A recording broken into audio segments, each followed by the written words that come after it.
Hello, this is Juniper of Sola V Studio. Welcome to my backyard. Today I wanted to speak about wabi sabi, which is a Japanese, sorry it's a little crooked, but a Japanese word meaning that nothing is ever finished or nothing is ever complete. Everything keeps moving. And when I was in college, I have a BA in art, and I always felt like I didn't have enough time to finish something.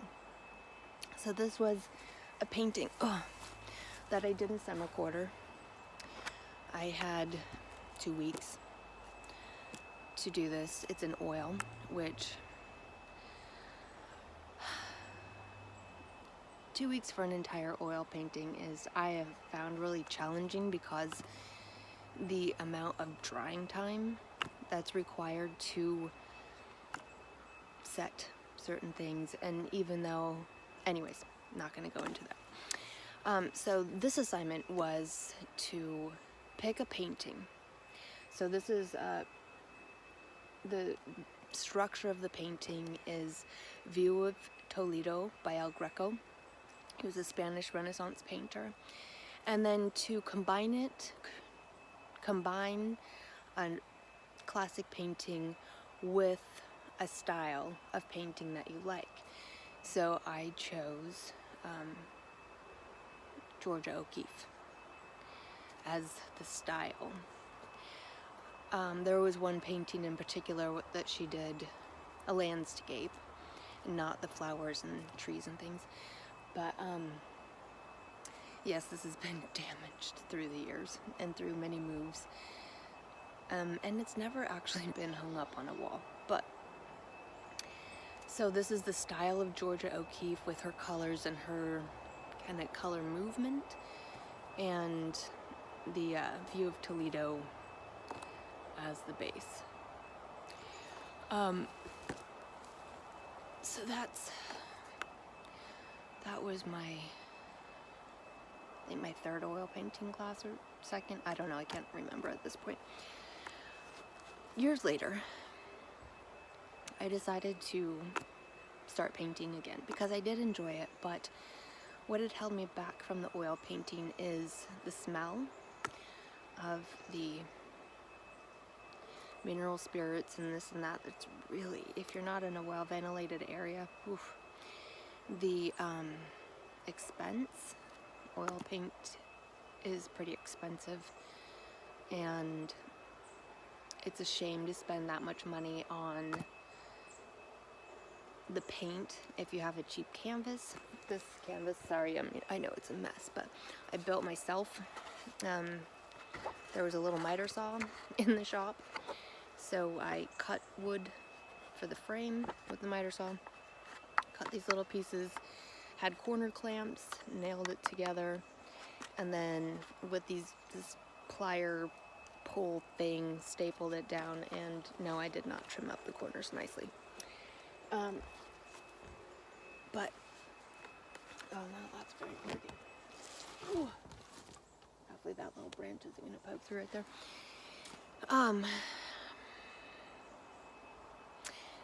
But it's also the amount of time. Like sometimes I just want to paint for a long time. So I started working in acrylic. So here's the rough sketch of my very first painted mandala after years of not painting. I won't put that there.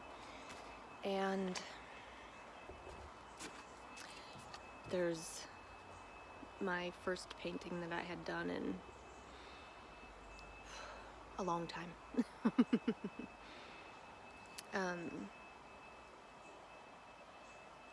But again, it's a little rough. I was getting used to how that all worked. This was another one in the progression.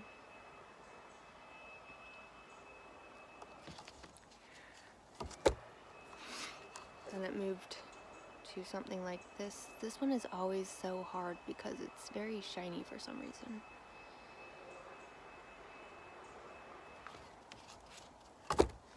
And then now it's morphing into more, ooh, sorry, the metallics are really catching the light. That's kind of fun though. More of the Celtic knot thing. I don't know, I've always loved them. And they've been calling to me.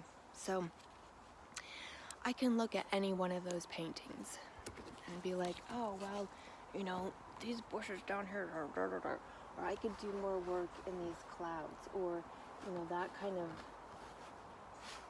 or that needs a touch up because the paint's been scratched off, or, you know, that color isn't quite. Again, this was done in 2 weeks, which for me to actually do an oil painting would probably take a few months to let the proper setting time occur. That's just how I would prefer to work with oil painting, but some are quarter short and you had to do 4 paintings. So I usually worked on multiple paintings at a time. But again, then there's the palette space and all these colors, because I only bought basic colors. I had burnt umber, sienna, black, white, yellow, red, and blue. I don't even think I had 2 blues. I think I just had 1 because the paint's so expensive. So all of these colors I had to hand mix. And on my palette, I didn't want to wipe off the paint that I had already mixed and have to do a color match later. So anyways, the trials of being an artist. But any of these paintings I could look at and say, it's not finished. I could do, you know, the shading, the blending right there a little bit better. Oh, I definitely need definitely need another layer of paint. Like, this is like 4 layers of paint. And right here is 1 because you can see the canvas coming through, but it's a dark enough color but that is something that absolutely does need to get finished. You know, some of these aren't all the same. Like, that one's long, that one's short. So you can look at anything and be like, oh, it's not finished, it's not complete, it's not perfect. But that's how life is. It's just a journey.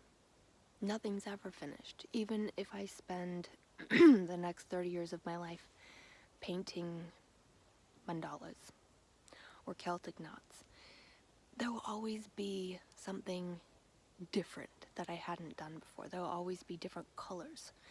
I could do a whole series of just grayscale. I could do a whole series of sepia tone.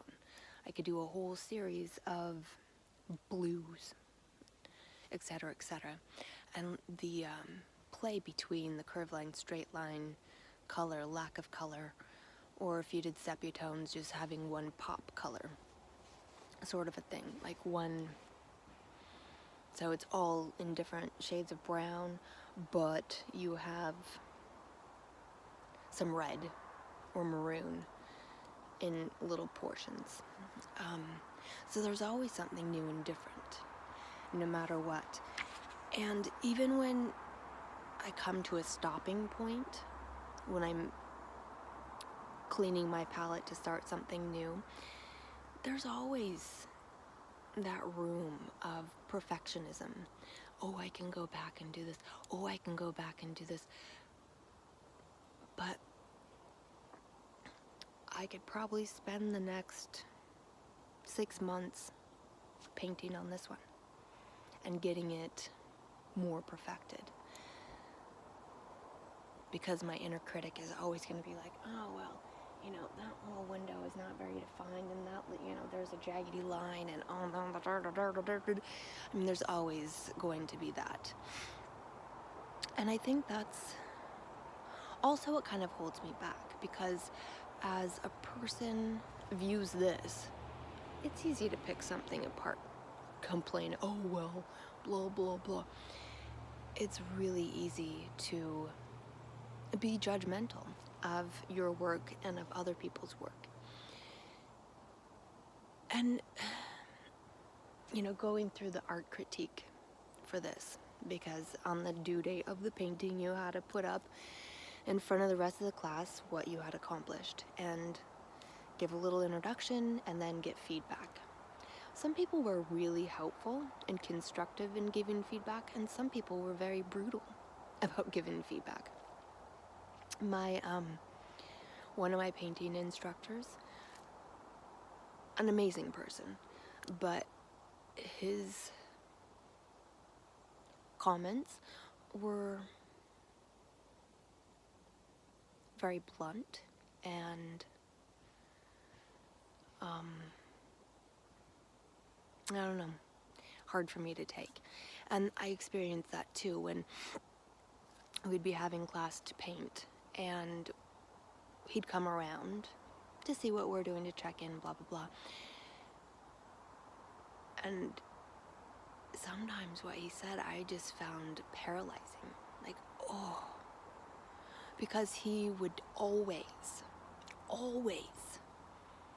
point out the part that I was the most dissatisfied with, that I felt really stuck on because the paint was too wet.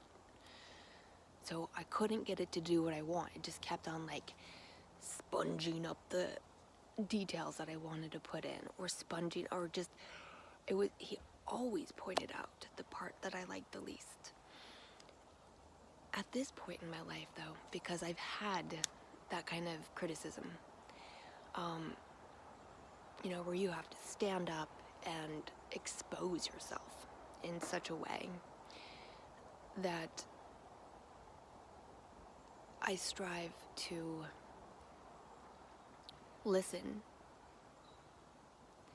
knowing that nothing is ever finished. There's always more you can do.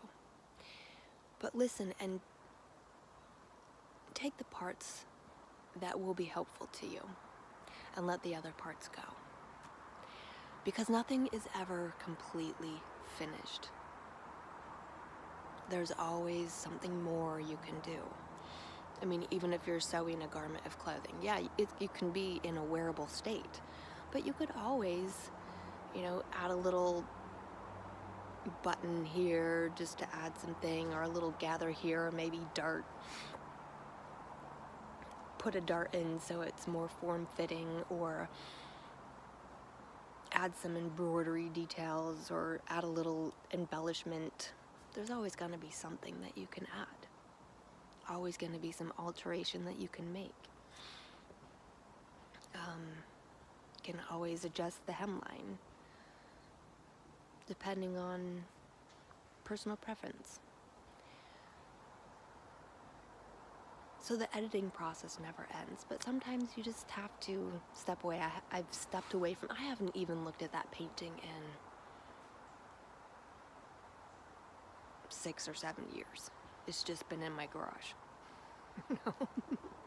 Sometimes you just have to step away and be like, I'm finished with that for now. And it will exist in all of its imperfection. And that's all right. And maybe it will never be finished. And that's okay too.